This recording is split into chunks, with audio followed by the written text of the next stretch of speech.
سورۃ الفاتحہ۔ سب تعریف اللہ ہی کے لیے ہے جو تمام عالموں کا رب ہے، رحمان اور رحیم ہے، روز جزا کا مالک ہے۔ ہم تیری ہی عبادت کرتے ہیں اور تجھ ہی سے مدد مانگتے ہیں۔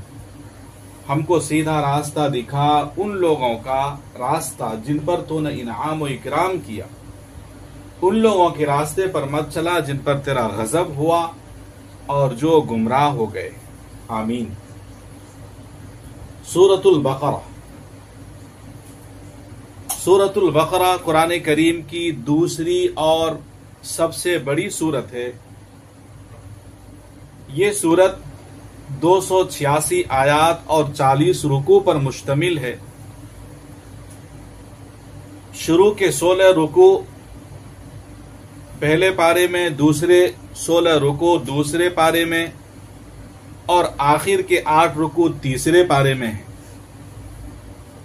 سورہ بقرہ میں کل الفاظ 6121 ہیں اور کل حروف سورہ بقرہ میں 25500 ہیں۔ قرآن کی مشہور آیت الکرسی بھی اسی سورت کا حصہ ہے۔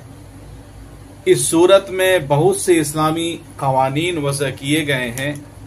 ہجرت کے بعد جب حجۃ الوداع کا موقع تھا، اس موقع پر مکہ مکرمہ میں نازل ہوئی۔ اس سورت کا پہلا رکوع شروع ہوتا ہے، یہ کتاب ہدایت ہیں متقیوں کے لیے۔ متقی وہ ہیں جو غیب پر ایمان لاتے ہیں، نماز قائم کرتے ہیں، اللہ کے راستے میں خرچ کرتے ہیں، قرآن پر اور جو کتابیں پہلے نازل کی گئی ہیں ان پر ایمان لاتے ہیں، آخرت پر یقین رکھتے ہیں، یہی لوگ ہدایت پر ہیں اور فلاح پانے والے ہیں۔ مگر کافروں کے دلوں اور کانوں پر مہر لگا دی گئی ہے اور ان کی آنکھوں پر پردہ پڑا ہوا ہے۔ سورہ بقرہ کا دوسرا رکوع منافقین کے دلوں میں دراصل ایک بیماری ہے جسے اللہ نے بڑھا دیا ہے۔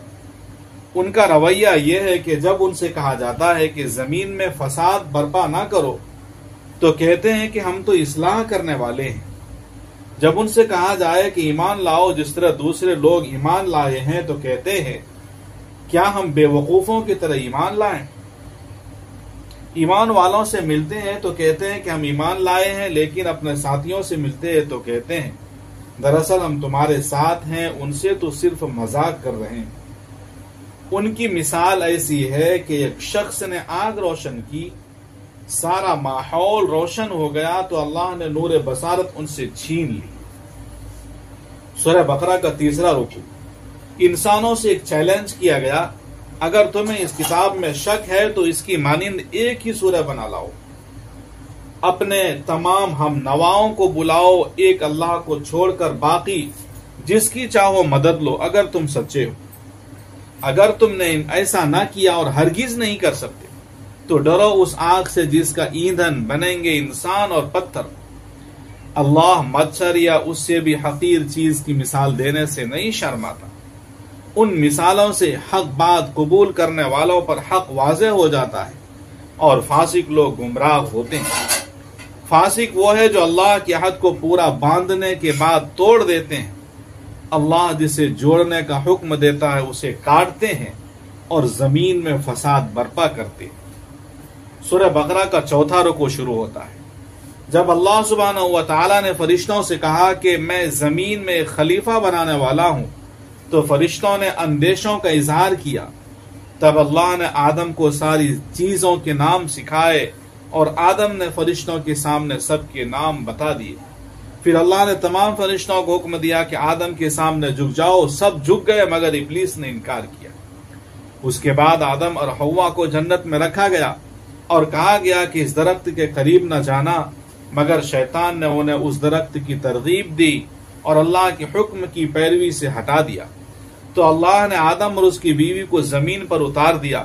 پھر آدم نے اللہ سے کلمات سیکھے اور توبہ کی جس کو اللہ نے قبول کیا۔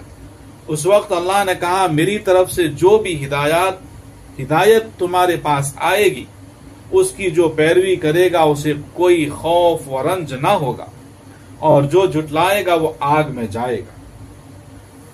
سورہ بقرہ کا 5واں رکوع بنی اسرائیل کو نعمت یاد دلائی گئی کہ اللہ نے ان کو تمام قوموں پر فضیلت عطا کی تھی، اور ان سے کہا گیا کہ اللہ سے ڈرو اور اس کتاب پر ایمان لاؤ جو اس کتاب کی تائید کرتی ہے جو تمہارے پاس پہلے سے موجود ہے۔ تھوڑی سی قیمت پر میری آیات کو نہ بیچو، باطل کا رنگ چڑھا کر حق کو مشتبہ نہ بناؤ، جانتے بوجھتے حق کو چھپانے کی کوشش نہ کرو، نماز قائم کرو، زکوٰۃ دو، جو لوگ میرے سامنے جھک رہے ہیں ان کے ساتھ تم بھی